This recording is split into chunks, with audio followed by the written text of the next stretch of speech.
que nada me presento. Mi nombre es Facundo, soy psicólogo del servicio del Hospital Mercante y actualmente hace 2 años que estoy en el servicio, en la parte de interconsultas, guardia y seguimiento de los pacientes que están en cirugía y traumatología, de ahí del hospital. ¿Ustedes más o menos para saber en qué año de la carrera de medicina están? Más o menos. Un cuarto. Cuarto año. Cuarto año. Bien. ¿Salud mental ya cursaron? ¿Están cursando? Sí, ya la cursamos. Bueno. Ahí les voy a mostrar el PowerPoint.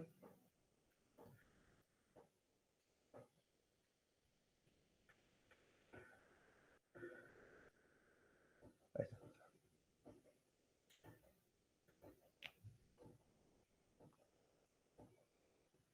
¿Se ve? Sí.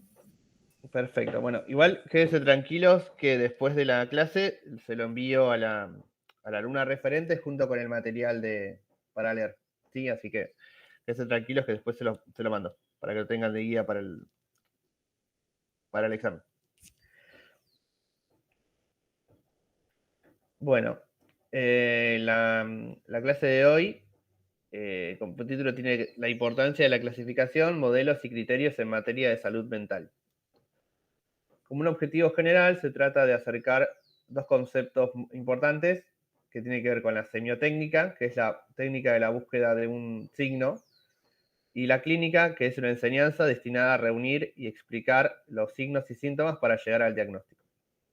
Lo que se ve en la clínica, en la cuestión más desde mi área, desde psicología, es que la experiencia en términos de empezar a entrevistar pacientes y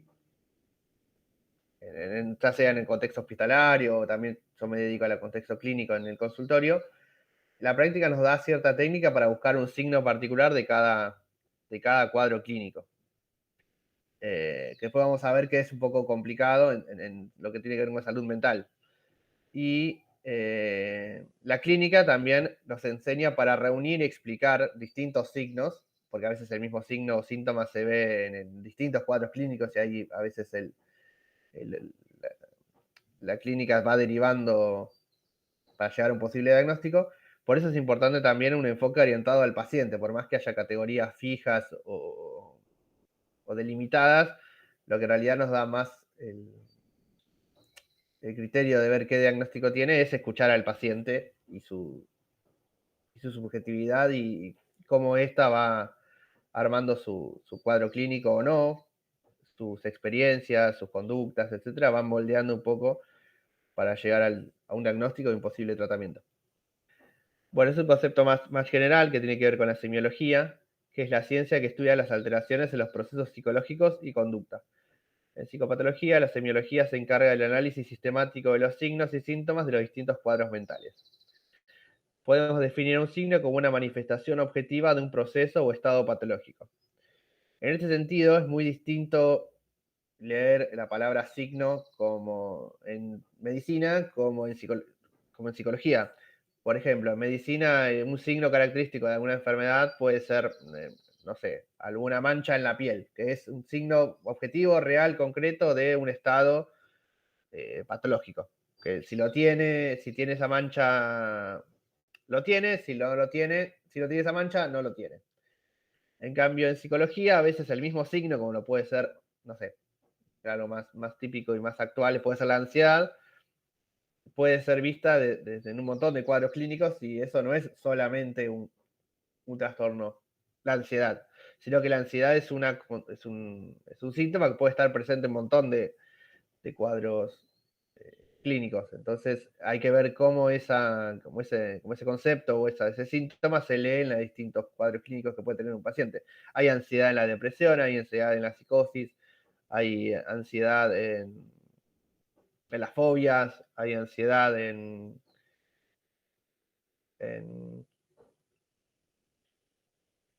no sé, un proceso de duelo, un duelo patológico, etcétera. Entonces la ansiedad por sí misma no nos dice nada si un paciente no llega al consultorio o al hospital. Si tengo ansiedad, en general se hace un análisis más exhaustivo de cómo esa ansiedad está enmarcada dentro de su padecer.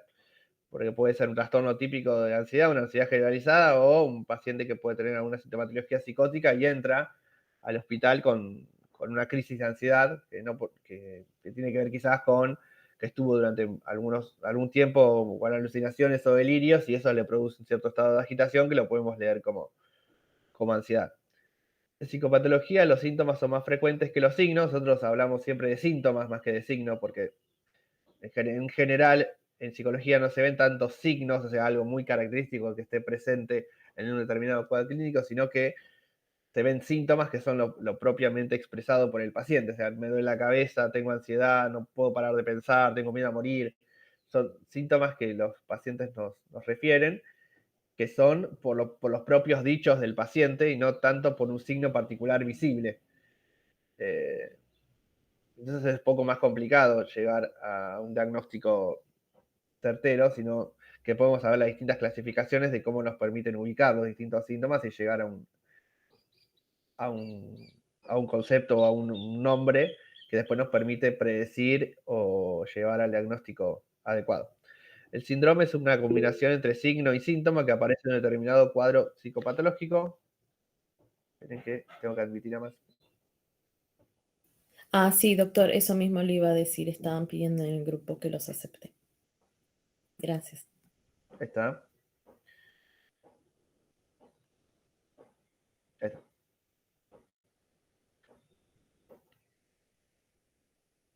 Ahí está.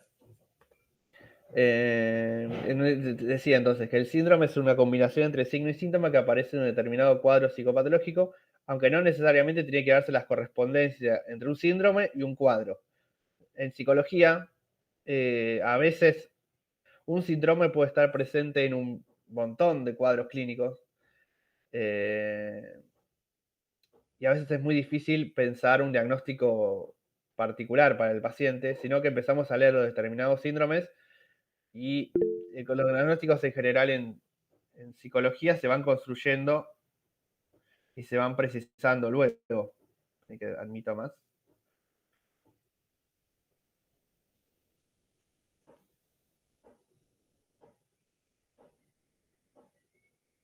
Ahí está.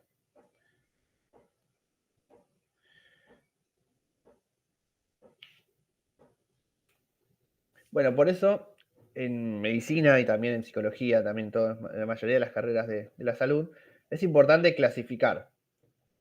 La clasificación es una manera de intentar sistematizar el conocimiento de un área determinada.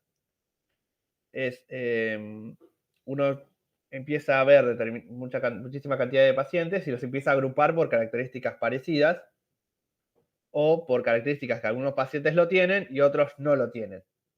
Como empezar a hacer una distinción en lo que tiene que ver con la normalidad o la esperabilidad de un determinado cuadro clínico dentro de la población general, o un cierto aumento o déficit de determinadas conductas o procesos psicológicos que los pacientes en situaciones generales los presentan. O sea, son pacientes que no desarrollan un determinado cuadro clínico, y los pacientes que están exacerbados o en déficit, que ahí los podemos ubicar como que tiene que ver con que están cursando un proceso psicológico particular. Se basa en una tendencia instintiva a agrupar por determinados fenómenos por analogía, o sea, por cuestiones que se le parecen, separarlos por diferencias, o sea, pacientes que lo tienen y pacientes que no lo tienen, y buscar leyes generales que permiten una posible organización. Si muchísimos pacientes presentan una determinada cantidad de signos y síntomas, es posible que si veamos un paciente con determinadas características similares a los que ya vimos antes, lo podemos organizar en la misma categoría. Lo que pasa es que ese tipo de razonamiento que tiene que ver más con la inducción es un razonamiento hasta cierto punto válido, siempre y cuando aparezca un paciente con determinadas características y una más que no teníamos prevista. Entonces nos obliga quizás a reordenar la categoría clínica para incluir ese nuevo síntoma. Supóngase un paciente que tiene trastorno de ansiedad y codifica con todos los síntomas que tiene, pero a la vez nos llega un paciente que tiene estos síntomas tal cual como un trastorno de ansiedad, pero no sé, le aparece sé, unos temblores inmotivados en el pie, no sé. Entonces, pero ¿este paciente tiene ansiedad o tiene quizás una cuestión más neurológica que está temblando el pie? Se le pide una resonancia, una tomografía y la verdad que no tiene nada físico. Entonces, ¿cómo lo clasificamos? ¿Es un trastorno de ansiedad? ¿Es un trastorno de ansiedad más temblores? Tenemos que cambiar la categoría entera para incluir esos nuevos pacientes que llegan con determinados signos y síntomas nuevos. Entonces, por eso las categorías siempre están abiertas a recibir modificaciones o nuevas inclusiones o exclusiones. Por eso son categorías que son bastante sinérgicas y se van moviendo casi siempre. Bueno, ¿para qué nos sirve también un sistema de clasificación? Primero es para comunicarnos y usar un lenguaje común entre los profesionales. Si hablamos con el mismo lenguaje técnico, nos permite comunicarnos mejor. Una es obtener información de determinado cuadro clínico. O sea, se crea la categoría y nos permite organizarla y obtener información sobre ese trastorno por si nos cuesta todavía comprender cómo es el fenómeno que está cursando el paciente. También nos permite describir el cuadro clínico, es decir, tiene una utilidad descriptiva. Es un paciente que, por ejemplo, un trastorno de ansiedad se presenta con una preocupación excesiva por eventos que tienen que ver con el futuro, empieza con pensamientos de tinte catastrófico o pensamientos de corte negativo, empiezan los temblores, las taquicardias, las palpitaciones, a veces dolores de cabeza, dificultad respiratoria, etc. Nos permite describir cómo es un paciente con un trastorno de ansiedad. Nos predice también cómo se va a desarrollar el cuadro clínico. Es decir, nos encontramos con una persona con trastorno de ansiedad y podemos predecir cómo se va desarrollando el cuadro si el paciente no recibe tratamiento. Por ejemplo, mirá, es un paciente que tiene determinadas características sintomáticas que de no ser atendida de una manera adecuada predice quizás su peor pronóstico, o de recibir tratamiento psicológico de manera semanal y si es de ser necesario un tratamiento psicofarmacológico, puede predecir que el paciente mejorará o remitirán los síntomas de cumplir de manera completa y satisfactoria el tratamiento que el profesional diseñe y prepare para el paciente. También nos permite formular teorías, o sea, cómo podemos acerca de la clínica propia de los pacientes con, por ejemplo, trastorno de ansiedad, nos permite teorizar de cómo los pacientes se comportan de una determinada manera, que se puede hacer un estudio prospectivo, de cómo los pacientes recibiendo un determinado fármaco por, no sé, 5 años y recibiendo terapia por 5 años, los pacientes tienen un altísimo porcentaje de mejora de síntomas respecto a los pacientes que no reciben terapia ninguna, o solo fármacos, o solo terapia. Son como los estudios que tienen que ver con doble ciego, o estudios más prospectivos que tienen que ver con un grupo control, que es un grupo que no está recibiendo ese concepto que nosotros queremos estudiar, sino que es un grupo que no lo recibe. Es un grupo, por ejemplo, un estudio que se realiza a veces sistemáticamente son pacientes que no reciben ningún tipo de tratamiento, un paciente que recibe solo psicología, otro grupo de pacientes que reciben solo psicofármacos, y el cuarto grupo es los pacientes que reciben tratamiento psicológico y fármaco. Se evalúa prospectivamente en un tiempo de estudio determinado y ahí se pueden formular distintas teorías de cómo los pacientes mejoran o no, porque a veces pasa de que por más que reciban ni solo psicología, ni si reciben las dos cosas, psicología y fármacos, quizás los pacientes no mejoran. Entonces, al probar el fármaco, si tiene la misma efectividad que no brindarles nada, es como el fármaco empieza a perder efectividad, porque si es mucho en relación de costo-beneficio, si el paciente no mejora ni siquiera dándoles ni psicología ni fármaco, no tendría sentido seguir explorando las utilidades o los beneficios del fármaco, porque todavía no hay un estudio fehaciente que diga que ese fármaco funcione. Las clasificaciones constituyen un lenguaje común, como decía antes, que posibilita la comunicación entre profesionales, y un diagnóstico realizado en forma de categoría lleva implícito una cantidad importante de información respecto a los síntomas, cómo inicia el cuadro clínico, su pronóstico a veces sobre la etiología, de qué causa el trastorno que estamos viendo, que después vamos a ver en los distintos modelos de intervención, que las etiologías son, depende del modelo con el que nos paremos, muy distintas. Las clasificaciones son una herramienta útil para la investigación, dado que sin un sistema taxonómico, un sistema de categorías adecuado, sería imposible realizar estudios epidemiológicos de cómo un determinado trastorno se distribuye en la población general, los resultados de las intervenciones, como lo puede ser una terapia nueva o un fármaco nuevo, o replicar los estudios de otros investigadores. Por ejemplo, si vemos un estudio de pacientes con trastornos depresivos en, no sé, Estados Unidos, podemos replicar ese estudio siempre y cuando y teniendo en cuenta las categorías propias que vienen del estudio de origen y que podemos replicarlos acá usando siempre el mismo lenguaje común, porque si no, los resultados no van a ser concordantes. Pero lo que me parece importante también tener en cuenta y no perder de vista nunca es el criterio clínico. Por más categorías y manuales y trastornos que hayan resultado construidos conceptualmente, siempre no tenemos que perder de vista al paciente y empezar a delimitar los síntomas que se identifican con distintos cuadros o trastornos psicopatológicos. Que eso nos lo da pura y exclusivamente de la entrevista con el paciente. Por más manuales y nuevos conceptos que la bibliografía nos brinde, siempre el trastorno o el concepto siempre se ve en vivo cuando lo entrevistamos al paciente. Por lo tanto, resulta imprescindible establecer definiciones para los diversos trastornos que sean consensuadas por la comunidad científica. Porque, en general, muchos de los conceptos o los trastornos están presentes en distintos estudios transculturales que se realizan periódicamente, pero hay términos particulares de cada cultura que describe al trastorno mental o a la conducta en su propio lenguaje y en su propia comunidad. Entonces es muy difícil a veces que ese concepto nos llegue a nosotros, quizás categorías que tienen que ver más con Oriente y nosotros que estamos situados en un contexto más occidental, o le cambiamos el nombre, o esos conceptos no los vemos, o lo intentamos emparentar con conceptos o con trastornos que nosotros estamos más habituados a manejar.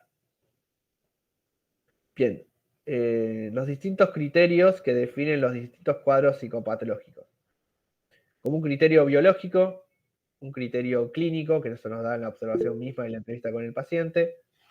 Esperen que hago entrar a más gente.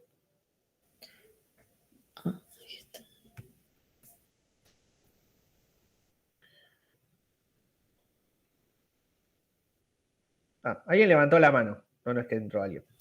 Sí, doctor. Yo había levantado la mano, pero porque consideraba que teníamos que estar en otra diapo y seguíamos en la anterior.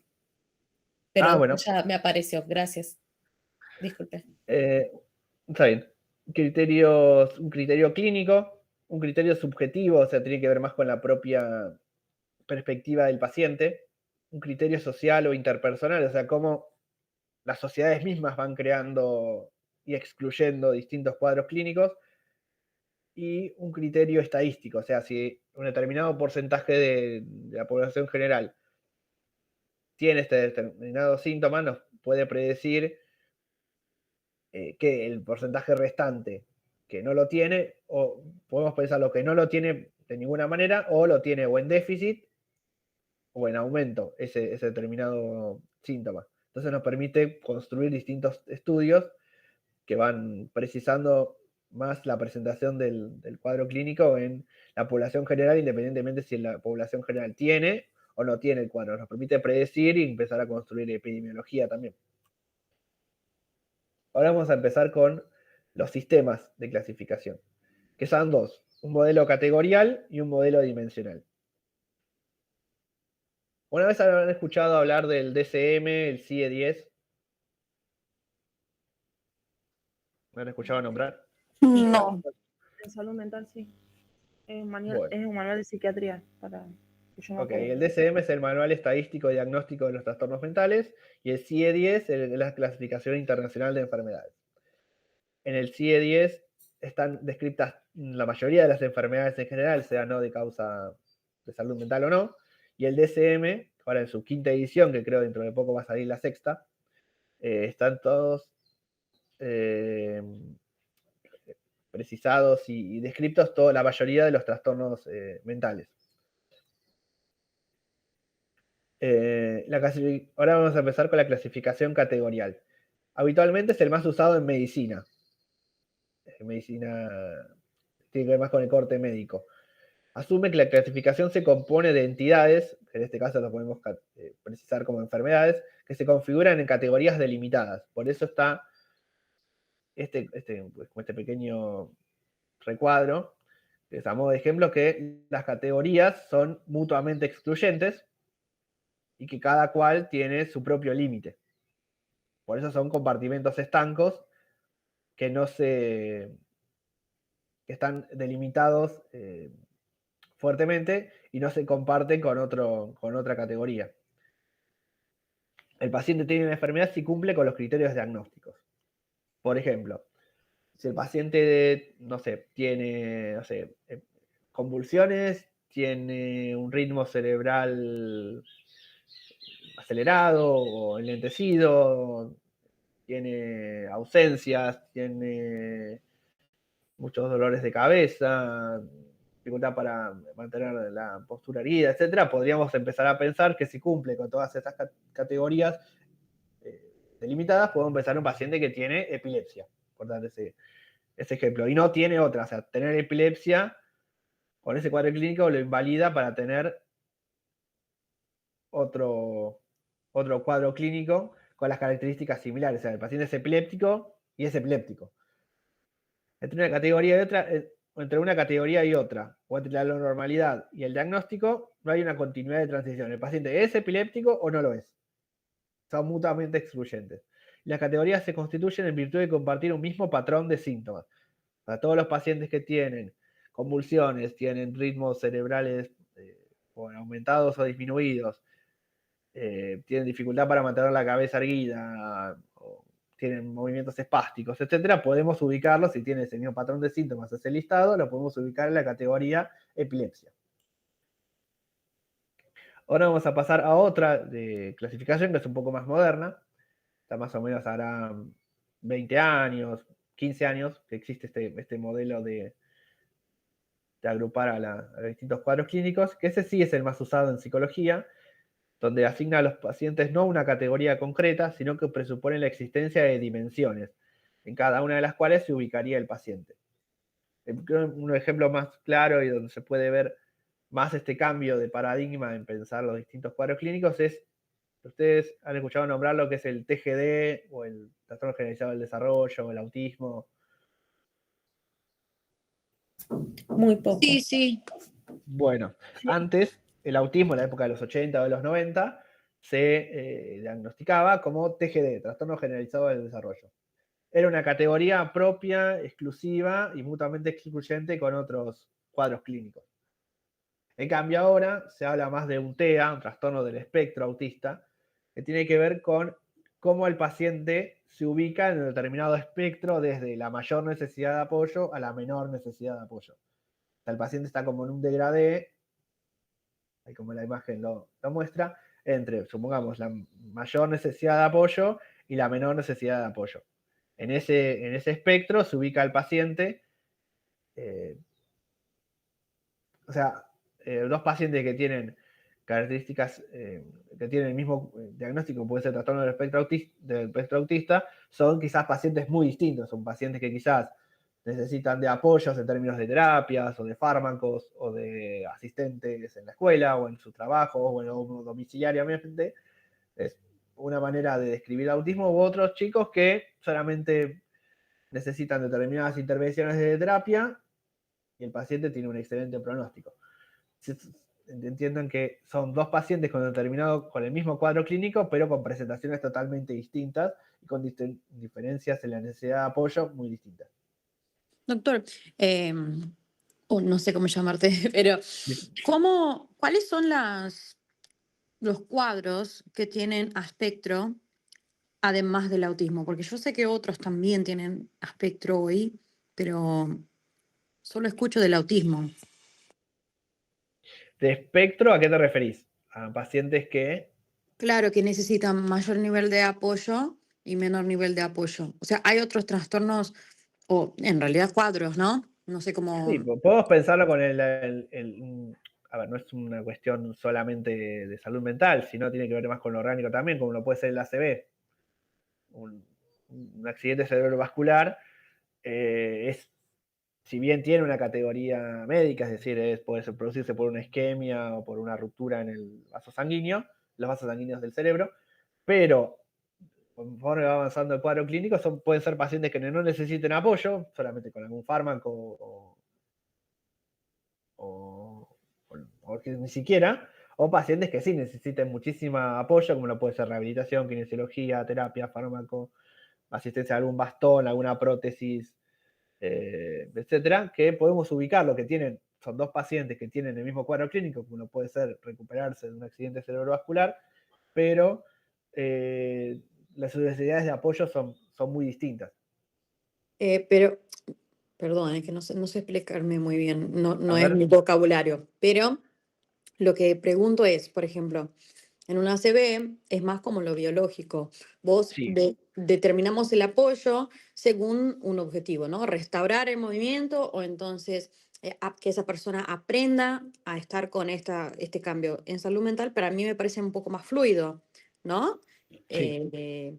Y a espectro autista, por ejemplo, hoy en día ya se sabe que en mujeres es más difícil el diagnóstico de infancia, después hay muchas que se están diagnosticando en la edad adulta que nunca habían recibido diagnóstico si fuera años atrás. Sí.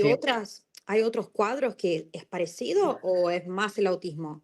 Se ve más en el autismo, por Ok, la nueva reconceptualización del autismo. Ahora, quizás conceptualizaciones más modernas, ni siquiera hablan de trastorno del espectro autista, sino es una condición, porque es un trastorno que tiene que ver más con el neurodesarrollo, o sea, es un desarrollo distinto del cerebro y no un desarrollo anormal, por llamarlo así. Me parece una categoría o claro. un concepto, a ver, quizás más amigable y que quita la Menos estigmatización, ¿no? menos estigmatización y aparte si el desarrollo es distinto, ¿por qué lo tenemos que conceptualizar como anormal? ¿No? Que sea distinto no lo hace en términos de psicopatología. Son pacientes que procesan la información, se relacionan con sus pares y organizan la información de manera distinta, con sus propias lógicas y su propia manera de organizarse entre sí mismo y el mundo, pero también son absolutamente funcionales. Entonces, ¿cómo podemos ubicar las disfunciones? ¿Por qué tenemos que atar la disfuncionalidad con la normalidad? Funciona distinto, pero funciona. Quizás con otras necesidades de apoyo o no, pero funcionan de una manera particular. Claro, muchas gracias. Mi duda era más porque el autismo, como hay, lo que veo, perdón, es que hago una clase aparte de Sí, la facultad y tiene un hijo autista de sí, alto sí, nivel de apoyo, pero muy sí, alto nivel de apoyo. sí, Y sí, ahí me confunde un poco, porque hoy ya hablamos mucho de autismo, ya se ve bastante más información sobre personas autistas súper funcionales sí. y yo le veo como ella soporta a su hijo que necesita mucho apoyo y me cuesta, viste, ponerlos adentro de un mismo espectro, porque él realmente necesita bastante nivel, o sea, no es funcional para vivir solo. Ok, pero ahí hablamos de la dimensionalidad en términos como hablabas de este caso en particular, de la muchísima necesidad de apoyo y el mismo paciente o sea, pacientes con el mismo cuadro clínico no necesitan apoyo. Claro, claro. Mujeres Entonces, adultas con hijos y todo, sí, ya se sí, sabe. sí. O como vos hablabas de que es un paciente que tiene una excelentísima desempeño, o algo así escuché. Claro, que antes se llamaba con síndrome no sé qué. Hay, Ujú. hay De algunos Asperger. De Asperger, que ya no se usa de más. Asperger, sí, no se usa más, sí. Por ejemplo, no sé, pensemos en distintas personalidades que grandes se han diagnosticado como el que era antes síndrome de Asperger. Puede ser Steve Jobs, Stephen Hawking, Albert Einstein, Mark Zuckerberg.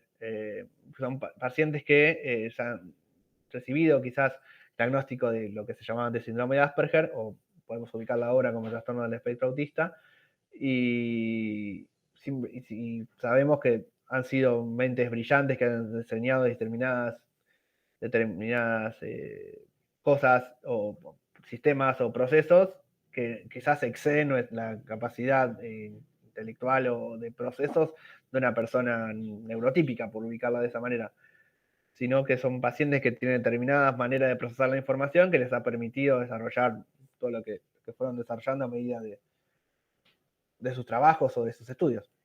Dale, gracias. Ahora vamos a empezar con los modelos.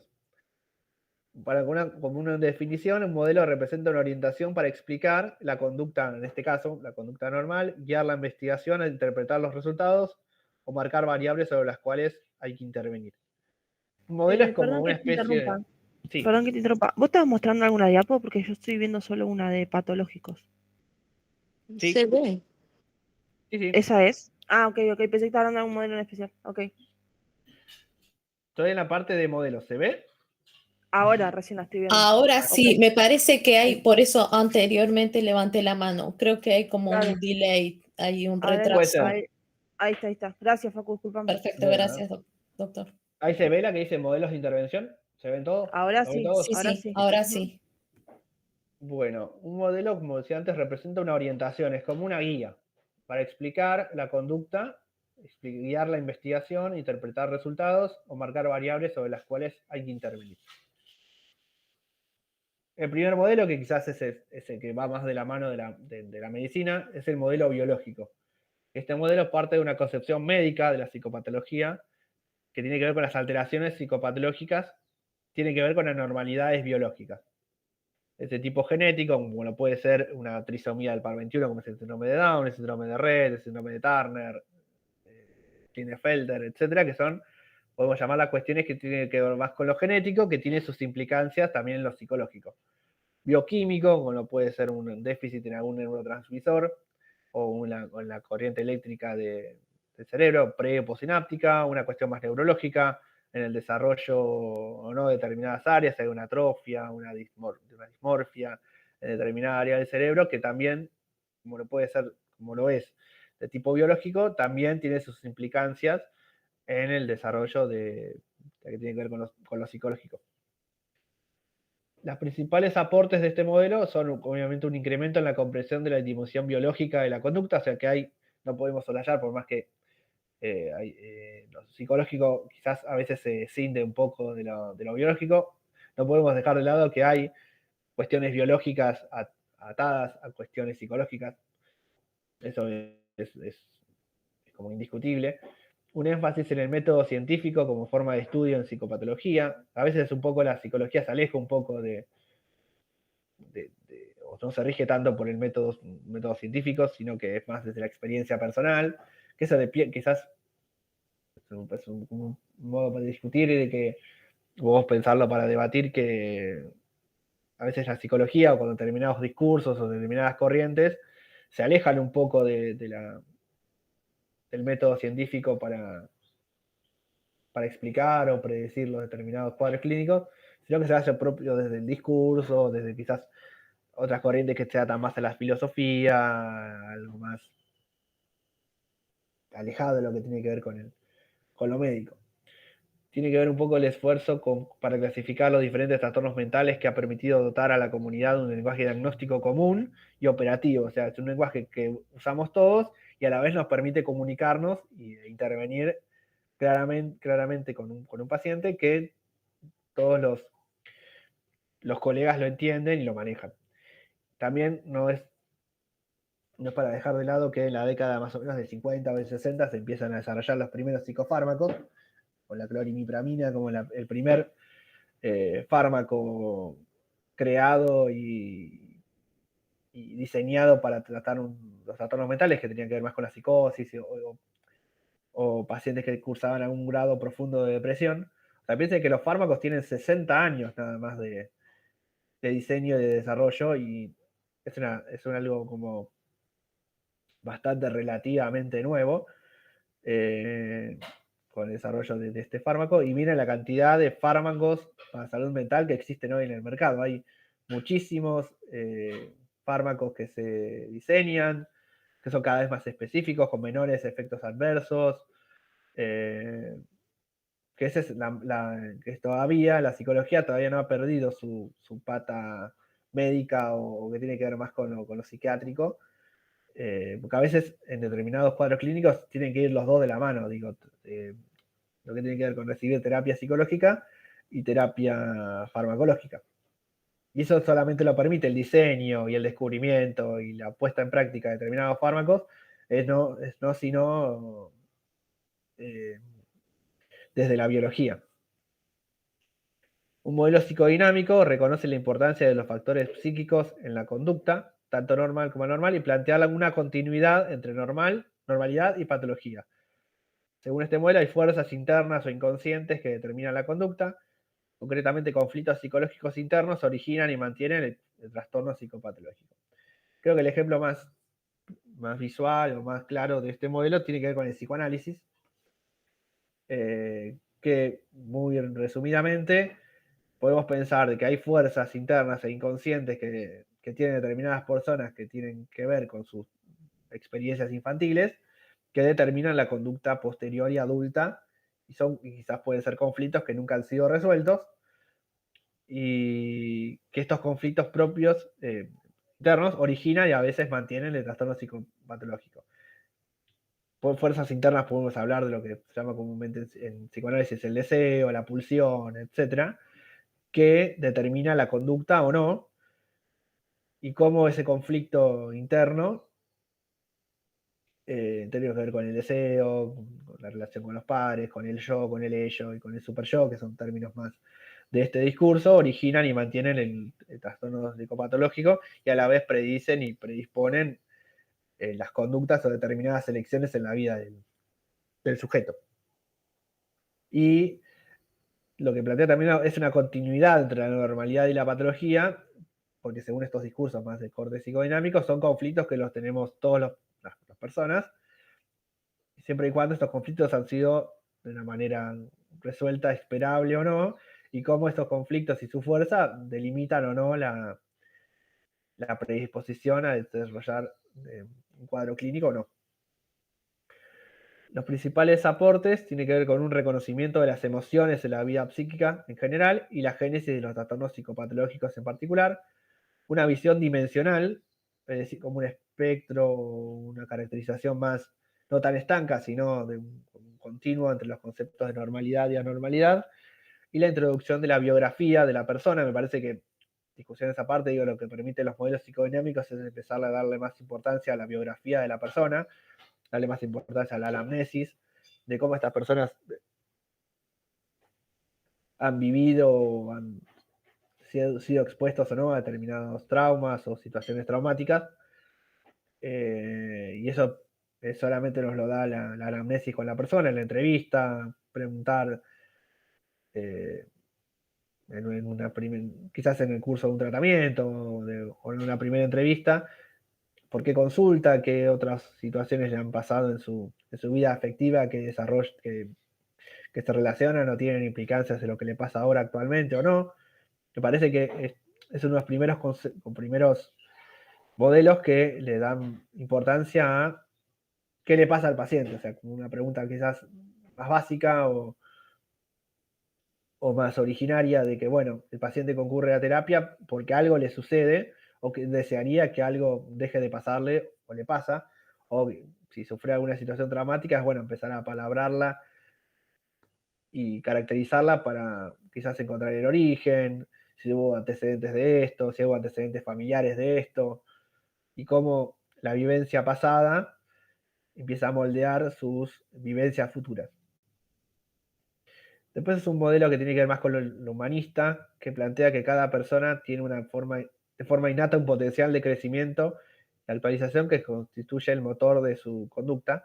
Estos modelos más humanistas son más modelos que tienen que ver con lo que se conoce como una tercera o cuarta ola en psicoterapia. Son modelos quizás un poco más nuevos, que lo que más privilegian es no la aparición o no de un trastorno mental, sino del bloqueo o determinada dificultad en la realización de determinadas situaciones. Por ejemplo, quizás son terapias que tienen que ver más con lo que se conoce más ahora actualmente, tiene que ver con el coaching, con el counseling, que son terapias quizás más breves, que el paciente acude porque hay algo de su autorrealización o su desarrollo personal que se ve bloqueado, distorsionado, y que eso se le dificulta en la adquisición de logros futuros o desarrollar determinada actividad, que puede deberse a excesivos mecanismos de defensa. Es un paciente que, no sé, se reprime mucho en hacer determinadas cosas por creencias disfuncionales o opiniones bastante fuertes de otras personas de su contexto, o pacientes que se encuentran muy estresados y que ese estrés le dificulta manejarse o gestionar bien sus emociones o sus actividades diarias, que las realiza solamente por realizarlas, sino por un disfrute o un deseo de realizarlas, y cómo este desbalance produce la patología. Esperen que alguien levanta la mano.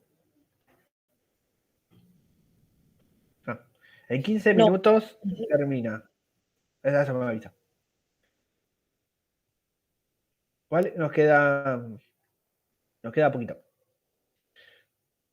Si no, si se corta, nos volvemos a unir por el mismo link el ratito que quede. Los principales aportes de este modelo es la introducción de una postura optimista y esperanzadora ante el potencial de la persona para solucionar problemas, un énfasis en los factores psicosociales, que no solamente tienen que ver con factores biológicos, sino que hay algo del contexto social que predispone o no a desarrollar un cuadro clínico, y la importancia de la terapia como la finalidad esencial de toda intervención, situando la ayuda al individuo como meta. O sea, ubica la terapia como una intervención en sí misma.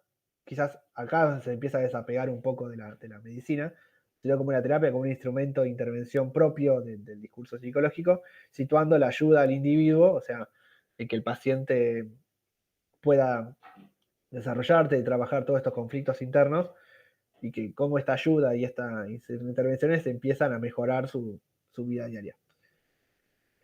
Otro de los modelos tiene que ver con la conducta, que tiene que ver con que la conducta desequilibrada ha sido aprendida y que consistiría en hábitos desadaptativos condicionados, o sea que consciente e inconscientemente estos hábitos se van construyendo frente a la exposición a determinados estímulos. Por tanto, el interés fundamental se centra en la conducta observable y medible. O sea, todo lo que se pueda ver o observar es material de estudio para el modelo conductual, y también no le interesa a este modelo los procesos inconscientes o biológicos. Es el modelo que yo voy a nombrar del modelo de la caja negra. O sea, hay un estímulo que produce una respuesta. Es un modelo en el cual no le interesa lo que pase en el medio, sino que lo que trata de predecir la respuesta anticipándonos a la presentación del estímulo. Los principales aportes a la psicopatología de este modelo son la actitud autocrítica, en la medida en que el modelo exige constantemente la evaluación de sus postulados. Es un modelo que siempre está en permanente revisión y construcción. La gran cantidad de técnicas de intervención que se han generado, como lo pueden ser en el caso de psicología, cuestionarios, test, modelos de evaluación, quizás modelos de neuroimagen, de análisis de determinados marcadores biológicos, etcétera, que tienen que ver más con lo biológico y no tanto con los procesos psicológicos internos. Después, la relevancia de los factores ambientales también les da importancia a lo que sucede en el contexto, sobre todo si tiene que ver con si el estímulo es aversivo o no para el paciente, si la constante exposición a determinados estímulos constituyen un aprendizaje y el paciente responde de determinada manera, y la posibilidad de establecer un puente entre la psicopatología y la psicología experimental. Bueno, este modelo cognitivo, bueno, ese es el modelo en que yo me formé después de estudiar. Yo, además de mi terapia de trabajo con los pacientes, es con la terapia cognitivo-conductual, que considera que los determinantes principales del comportamiento son procesos cognitivos. Tiene que ver con cómo estos procesos cognitivos se construyen y se leen en determinados pacientes y cómo estos procesos determinan o no la aparición de determinadas conductas. La conducta desadaptada se puede estudiar y entender en términos de cómo percibimos y pensamos las personas con respecto al mundo, a las personas y a nosotros mismos. Es lo que en psicología cognitivo-conductual se conoce como la tríada cognitiva. Es cómo el paciente se relaciona con sí mismo, con otras personas y con el mundo que lo rodea. El procesamiento de la información toma un lugar relevante en el proceso psicopatológico. Y estos desequilibrios en los procesos psicológicos son la causa y no el efecto de la psicopatología.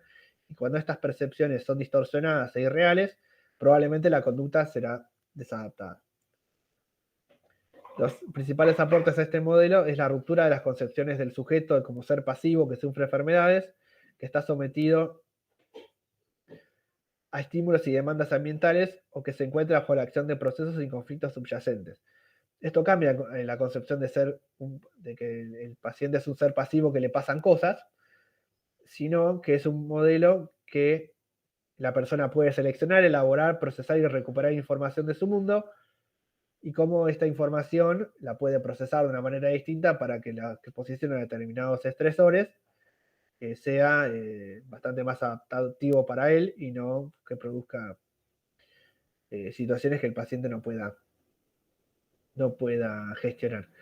La aportación de nuevas técnicas de intervención también ha sido un aporte del modelo cognitivo.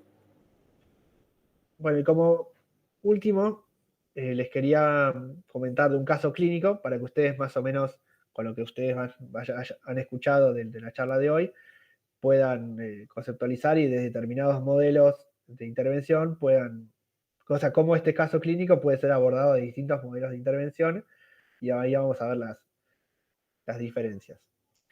Después, a lo último de la presentación, dejaría un espacio para que ustedes puedan preguntar y sacarse las dudas. ¿Sí? Bueno, les leo el caso. F tiene 20 años y asiste en la madrugada a la guardia de un hospital general. Luego de ser revisado por un médico clínico, se solicita interconsulta con el equipo de salud mental, con quienes mantiene una extensa entrevista luego de 2 horas de haber ingresado. Al momento de la entrevista, F dice sentirse algo somnoliento, pero más tranquilo por la medicación que le dio el clínico. Cuenta que tuvo que asistir a la guardia porque pensó que estaba teniendo un infarto. Estaba acelerado y con una taquicardia que me moría, comenta. Dice que nunca antes le había pasado una cosa así y que por eso se asustó tanto. Cuenta que estaba en una fiesta con amigos a la que le convidaron marihuana para fumar y que luego de 2 pitadas empezó a sentirse mal, por lo que pidió que le acompañaran a la guardia. En relación al consumo de marihuana, dice que esta es la primera vez que lo hace y que nunca pensó que le podía hacer tan mal. Cuenta que si bien nunca fue muy adepto a este tipo de sustancias, quiso probar porque le dijeron que la marihuana relaja y porque, según dice, siempre fue un chico muy tímido y que pensó que si fumaba algo se sentiría más suelto para hablar con las chicas. Cuenta que siempre tuvo problemas para entablar conversaciones con gente que no conoce porque enseguida se pone colorado y se muere de vergüenza. En relación a esto, dice que esto me pasó toda la vida, pero ahora estoy peor que nunca. Cree que la situación empeoró bastante desde que comenzó la facultad a principios de este año. Dudé mucho en anotarme o no, porque no sé si la facultad es para mí, dice. Cuenta que si bien le va bastante bien en las materias, hace semanas que no deja de pensar en los finales orales que tiene que rendir a fin de año. No sé cómo voy a hacer, dice, pienso en eso y tengo taquicardia. Cuenta que siempre hasta ahora se las ingenió para no rendir exámenes orales, pero ahora no puede ya que las materias que cursa tienen esta modalidad. Estos últimos días, según cuenta, estuvo pensando en la idea de dejar los finales para marzo y así tener tiempo de prepararlos mejor, aunque tampoco está convencido de esto porque probablemente se atrasaría. Dice no saber cómo resolver esto que le pasa, lo cual lo angustia bastante. Las últimas veces que tuvo que hablar delante de sus compañeros la pasó muy mal porque estaba muy colorado y le temblaba la voz.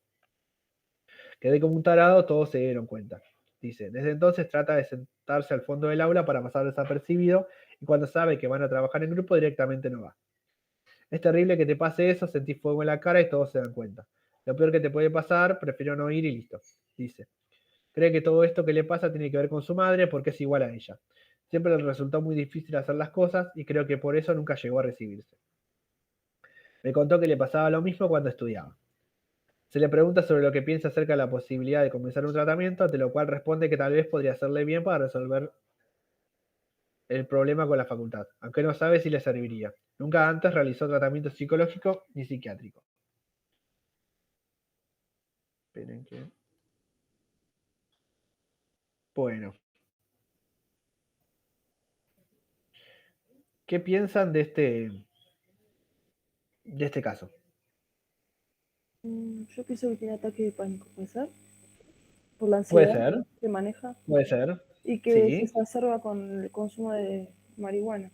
Pues no sé si él lo usa como una vía de escape, por lo que entendí, sí. porque no sabe, o sea, no tiene las herramientas para gestionar sus emociones. Entonces la marihuana como que nada, lo pone en un nivel más feliz cuando él lo practica, lo desinhibe. Bien. Y Pero nada, eso. supongamos Igual no que funcionó. no. Claro, pero bueno, Claro. consume marihuana. Para mí Bien. viene más de base, porque aparte comenta el motivo, ¿no? La causa por la que decidió fumar, probar la marihuana. Claro. Sí, Para mí, no sé si lo correcto es que tiene algo del espectro autista, pero bueno, menciona, lo que pasa es que no conozco bien cómo es el espectro autista, lo que implica o cada trastorno, pero bueno, dice que tiene dificultad para comunicarse con las personas, que sí, la podemos madre pensar también también. podemos ponerse como signos, como una primera entrevista, no es el primer encuentro que tenemos con el paciente, pero podemos Sí. teorizar de que el paciente, si tiene una dificultad en la comunicación con los demás, podemos pensar, puede ser un chico que tiene rasgos que podrían pensarse como de autismo, pero en una primera Yo, entrevista. yo me alejé un poco de esto de que sea algo autista porque dice que la mamá también es así. Quizás sea la manera, o sea, su manera aprendió de la mamá, es muy tímido. Sí, Pero bueno, eso había que hablarlo bien, porque quizás esta mamá también tiene algún desarrollo diferente, ¿no? sí, Pero yo para mí va más por una ansiedad que no la está pudiendo manejar bien y se fue sumando, sumando, sumando y al final en esa fiesta como quiso forzarse ujú. a hablar con la chica, pensó que la marihuana lo iba a ayudar y al final no, lo hizo desbordar, ¿no? Sí, pero pensemos lo siguiente, imagínense que la primera persona que la recibe a este paciente es un médico. ¿Qué pensaría que le pasara? Un médico, sin conocimientos de psicología. Ataque de pánico. Que está re drogado. Sí, sí, o podemos pensar que está teniendo síntomas de un infarto. Le duele Sí, el pecho, tiene tranquilamente. taquicardia, le cuesta respirar. Quizás le hace un electro y piensa, no, le voy a hacer un electro porque, a ver, este chico puede ser que esté cursando un infarto y hay que verlo. O sea, como el mismo paciente leído de determinados discursos diseñan tratamientos distintos y piensan en determinados cuadros clínicos distintos. Quizás lo entrevista un psicólogo en interconsulta con salud mental de corte más psicodinámico, empiezan a arrastrar un poco sus conflictos no tratados internamente, su relación con la madre, porque dicen en una parte de la entrevista que yo soy igual que mi mamá, bueno, trabajar en, no sé, las identificaciones, de cómo esta mamá con determinados discursos predispuso o no al mismo cuadro clínico. Pues eso puede ser el modelo psicodinámico, un modelo más cognitivo-conductual podría pensar cómo el paciente procesa y arma determinadas creencias respecto a sí mismo, los demás y el mundo, y cómo estas creencias y estos pensamientos que tiene de sí mismo empiezan a moldear las conductas que tiene ahora. Y como se está pasando por muchísimo estrés en términos de los estudios y eso, encuentra una vía de escape que en este caso para él no es del todo adaptativa y que genera una determinada variedad de síntomas. Bueno, ¿cómo lo que Eso, sí, eso tenía una duda, porque yo hice unas guardias en el Gandulfo sí, y las hacía el sábado a la noche y no sí, había guardia de salud mental a la ujú, noche en ese hospital. sí, Y ya pasé por la situación de recibir a una persona por intento de suicidio y es muy difícil porque los médicos no lo pueden tratar, ¿viste? Y si no hay equipo de guardia de salud mental, ¿cómo? O sea, quedó solo en el pasillo, me mató sí, ese día, me mató, ¿entendés?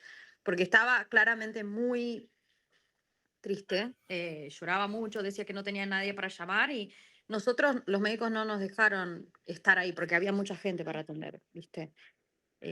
Sí, ¿Cómo hace? ¿No hay un lugar donde se puede llamar, esa persona puede tener algún tipo de atendimiento de emergencia? Si el sí, hospital no tiene una guardia. sí. Ahora te respondo. Se está por cortar la llamada. Corto y nos encontramos por el mismo link otros unos minutos. ¿Dale? Porque si no te voy a responder y se va a Bueno, cortar. dale. Bueno, corto y nos volvemos a sumar.